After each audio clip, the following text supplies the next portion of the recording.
unboxing my new phone and first Dyson. Every time I cry, so bad.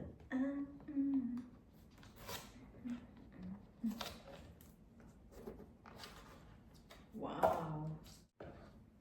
Wow, I love this. Wow. Yes, you will apply online.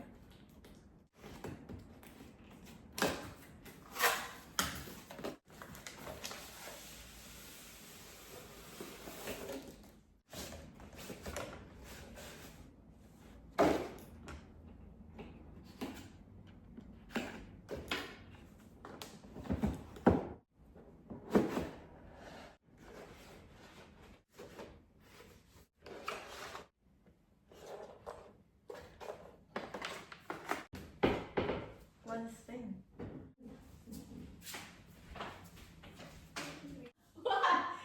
We continue yung naputol kong vlog unboxing my new phone and this my first Dyson guys.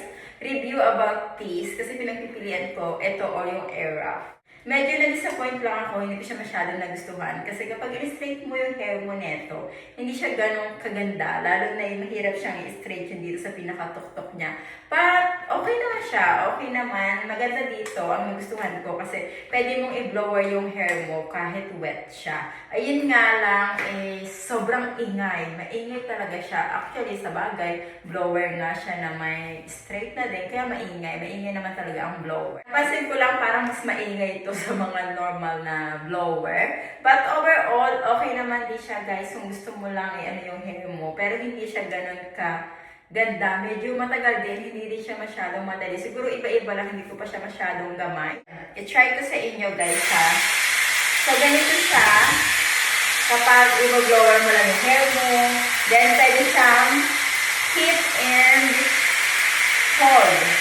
So napapalitan siya. Ito naman, cold siya.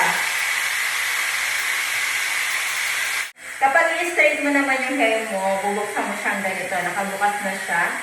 Then, ganyan.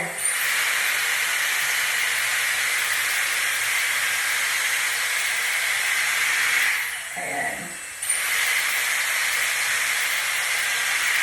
So, yung setting na ginamit ko is cold. Pero ang napansin ko, kapag ginamit mo yung hot, mas madaling ma-straight yung hair mo. So, ito ang kagandahan lang dito.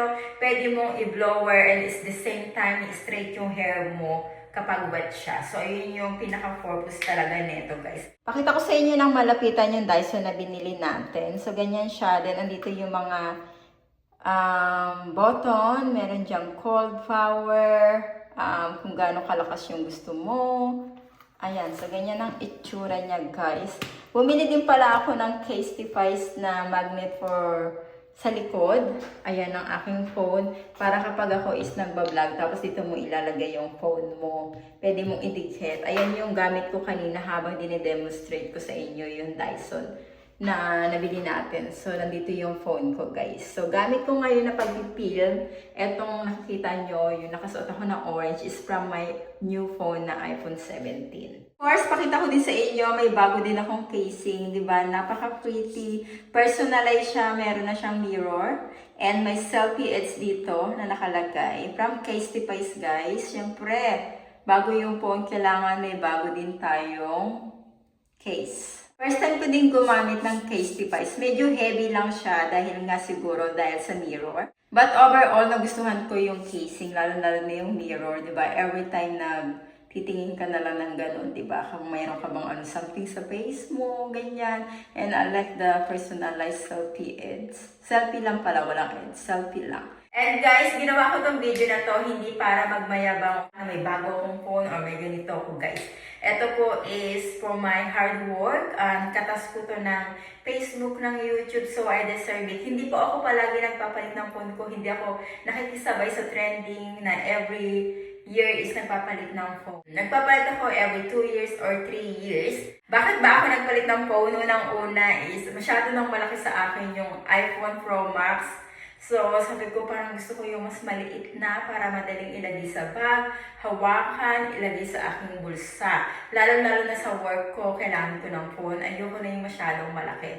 So, sabi ko, okay, finish ko na kaya bumili ako ng phone ko, guys. Total din naman is 2 years ko nang ginagamit yon, kaya nagpalit ako. So, hindi po para magmayabang. Again, uulitin ko po ulit, hindi to para magmayabang.